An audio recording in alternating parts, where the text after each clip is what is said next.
नमस्कार, स्वागत है आप सभी का। एफएम न्यूज देख रहे हैं आप और आपके साथ मैं हूं नितीशा बंसल। चलिए शुरुआत करेंगे देवभूमि से जुड़ी खबरों की। सबसे पहले बात करेंगे जोशीमठ की। दरअसल सुप्रीम कोर्ट ने एक बड़ा फैसला आज सुनाया है। जोशीमठ मामले पर हाई कोर्ट सुनवाई करेगा। मामले पर गहनता से जांच करे हाई कोर्ट। सुप्रीम कोर्ट ने आज सुनवाई के दौरान कुछ बातें कही और सुनवाई के दौरान जो सुप्रीम कोर्ट ने कहा है, सुप्रीम कोर्ट ने कहा कि हाई कोर्ट इस पूरे मामले पर सुनवाई करेगा। जोशीमठ मामले पर सुप्रीम कोर्ट ने सुनवाई से फिलहाल इनकार कर दिया है और कहा कि हाई कोर्ट इस मामले पर सुनवाई करे और इस मामले की गहनता से जांच करे। आपको बता दें, पहले ही सुप्रीम कोर्ट ने यह चीज साफ कर दी थी कि हर मामला सुप्रीम कोर्ट में लाना जरूरी नहीं है और कोशिश की जाए कि मामले को हाई कोर्ट के लेवल पर सुलझा लिया जाए। दरअसल इस मामले में भी सुप्रीम कोर्ट जाने की बात पहले ही कही गई थी। अब आज जोशीमठ मामले में सुप्रीम कोर्ट ने सुनवाई की और इसे हाई कोर्ट को सौंप दिया है। सुप्रीम कोर्ट ने कहा कि जोशीमठ मामले पर हाई कोर्ट सुनवाई करेगा और हाई कोर्ट इस पूरे मामले पर गहनता से जांच करे।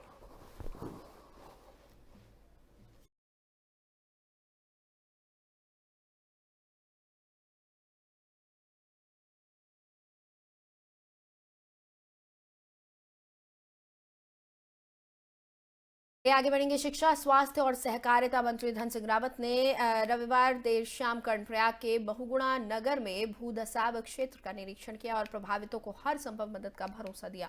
जोशीमठ आपदा प्रभावित क्षेत्र से लौटते हुए मंत्री धन सिंह ने कर्णप्रयाग बहुगुणा नगर का स्थलीय निरीक्षण करते हुए कहा कि बहुगुणा नगर की स्थिति भी जोशीमठ से कम नहीं है, जो कि खतरनाक है। उन्होंने तहसीलदार कर्णप्रयाग को जल्द ही प्रभावितों के घरों को खाली कराने के लिए, उनके रहने के लिए खाने पीने की सुविधा मुहैया कराने के लिए निर्देश दिए। इसके साथ ही प्रभावितों के मुआवजे संबंधी मांगों को हल करने का आश्वासन भी दिया। तो आपको बता दें कि इस वक्त उत्तराखंड में हालात नाजुक बने हुए हैं। कर्णप्रयाग, जोशीमठ और इसके साथ ही उत्तरकाशी के कुछ गांवों में घरों में दरारें देखी गई हैं। एक तरफ जहां जोशीमठ में कई घर खाली करवा लिए गए हैं, कई घरों को चिन्हित किया गया है और उन्हें खाली करवाने की प्रक्रिया लगातार जारी है। वहीं 2 लग्जरी होटल्स को प्रशासन खुद गिरवाने जा रहा है क्योंकि वो काफ़ी झुक गए हैं और ऐसे में कोई बड़ा हादसा ना हो जाए। हादसे को टालने के लिए खुद ही होटल को गिराने की कार्रवाई प्रशासन द्वारा शुरू कर दी गई है। वहीं दूसरी तरफ कर्णप्रयाग की तस्वीरें हम आपको दिखा रहे हैं। भूधसाव क्षेत्र का मंत्री धन सिंह रावत ने निरीक्षण किया है। बहुगुणा की स्थिति जोशीमठ से कम नहीं। उन्होंने निरीक्षण के बाद ही कहा कि जोशीमठ से कम नहीं है बहुगुणा नगर की स्थिति और तत्काल उन्होंने तहसीलदार को बुलाकर प्रभावित घरों को खाली करवाने और वहां रहने वाले सभी लोगों के लिए रहने की व्यवस्था, खाने पीने की व्यवस्था करवाने की भी के लिए भी निर्देशित किया गया है तहसीलदार को।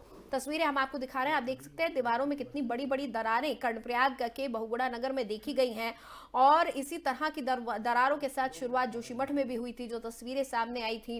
इसके बाद कर्णप्रयाग में भी कई घरों में दरारें देखी जा रही हैं। भूधसाव वाले क्षेत्र में कर्णप्रयाग भी बसा हुआ है।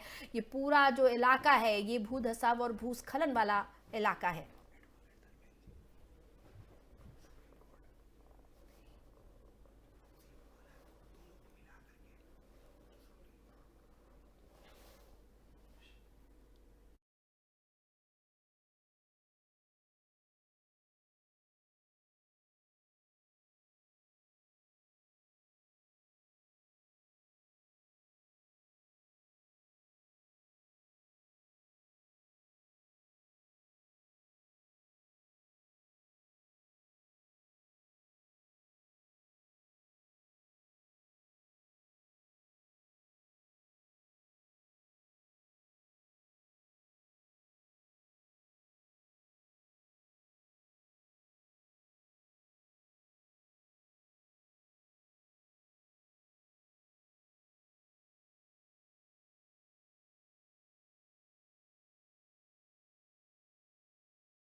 आपको बता दें कि जोशीमठ और कर्णप्रयाग साथ ही उत्तरकाशी के कुछ गांव लगातार भूधसाव और भूस्खलन की जद में हैं, जिसके चलते कई घरों में दरारें पड़ चुकी हैं।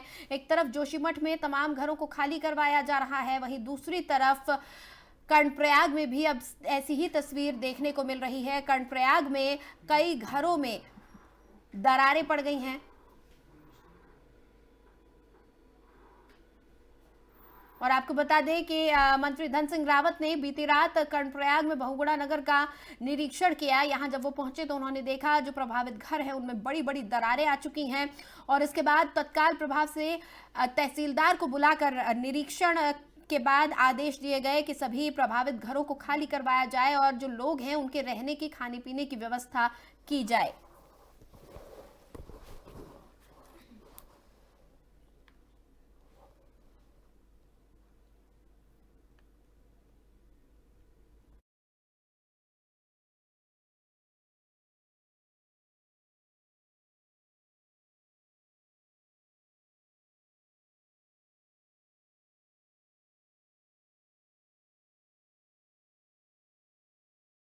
चलिए आगे बढ़ेंगे। दिल्ली में आज से 2 दिवसीय बीजेपी की राष्ट्रीय कार्यकारिणी की बैठक शुरू हुई है। इस बैठक में शामिल होने के लिए उत्तराखंड के मुख्यमंत्री पुष्कर सिंह धामी भी दिल्ली पहुंचे हैं। 2 दिवसीय इस बैठक में भाजपा की राष्ट्रीय कार्यकारिणी की यह बैठक है। इससे पहले यहां पर प्रधानमंत्री नरेंद्र मोदी ने दिल्ली में एक रोड शो किया और इसके बाद इस बैठक की शुरुआत की गई। इस बैठक का आयोजन नगर पालिका परिषद के कन्वेंशन सेंटर में किया गया है।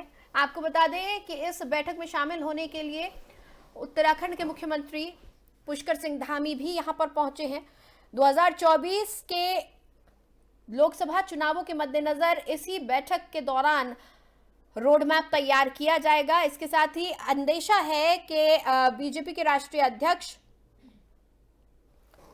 जेपी नड्डा का कार्यकाल भी बढ़ाया जा सकता है। 2024 तक उनका कार्यकाल एक्सटेंड किया जा सकता है। तमाम जो प्रदेशों के मुख्यमंत्री इस बैठक में शामिल होने के लिए पहुंचे हैं, साथ ही तमाम जो बीजेपी सरकार में मंत्री हैं सभी इस बैठक में मौजूद है। राष्ट्रीय कार्यकारिणी की यह बैठक जो कि दिल्ली में आयोजित की गई है 2 दिवसीय बैठक है, जिसमें शामिल होने के लिए तमाम कद्दावर नेता बीजेपी के दिल्ली पहुंचे हुए हैं। इस बीच सीएम पुष्कर सिंह धामी भी इस बैठक में शामिल हुए हैं।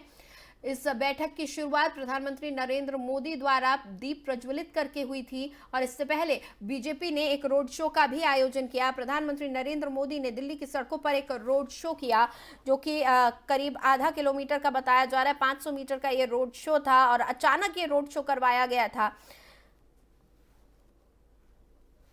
और इस रोड शो के बाद प्रधानमंत्री दिल्ली नगर पालिका के कन्वेंशन सेंटर में पहुंचे और यहां पहुंचकर दीप प्रज्वलित कर उन्होंने बैठक की शुरुआत की। 2 दिन तक ये बैठक चलने वाली है, जिसमें आगामी चुनावों को लेकर बीजेपी मंथन करने वाली है, रणनीति बनाई जाएगी और इसमें शामिल होने के लिए तमाम बीजेपी शासित राज्यों के मुख्यमंत्री, साथ ही तमाम मंत्री और राष्ट्रीय कार्यकारिणी के जो पदाधिकारी हैं सभी इस बैठक में शामिल होने के लिए दिल्ली पहुंचे हैं। इस बीच उत्तराखंड के मुख्यमंत्री सीएम पुष्कर सिंह धामी भी दिल्ली में मौजूद है, इस बैठक में शामिल हुए हैं।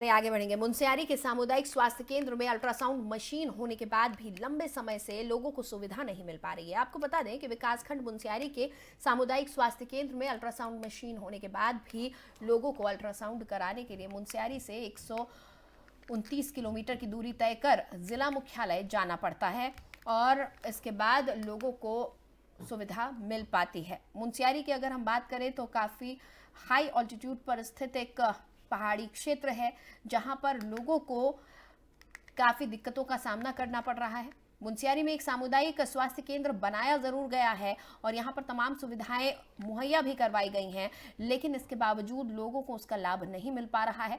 इन्हीं में से एक सुविधा है अल्ट्रासाउंड मशीन की, जो कि सामुदायिक स्वास्थ्य केंद्र में लगाई जरूर गई है, लेकिन लोगों को इसका लाभ नहीं मिल पा रहा है। आपको बता दें कि विकासखंड मुनस्यारी के सामुदायिक स्वास्थ्य केंद्र में अल्ट्रासाउंड मशीन होने के बाद भी लोगों को अल्ट्रासाउंड कराने के लिए मुनस्यारी से 129 किलोमीटर की दूरी तय कर जिला मुख्यालय तक जाना पड़ता है, जिसके चलते लोगों को भारी दिक्कतों का सामना करना पड़ता है।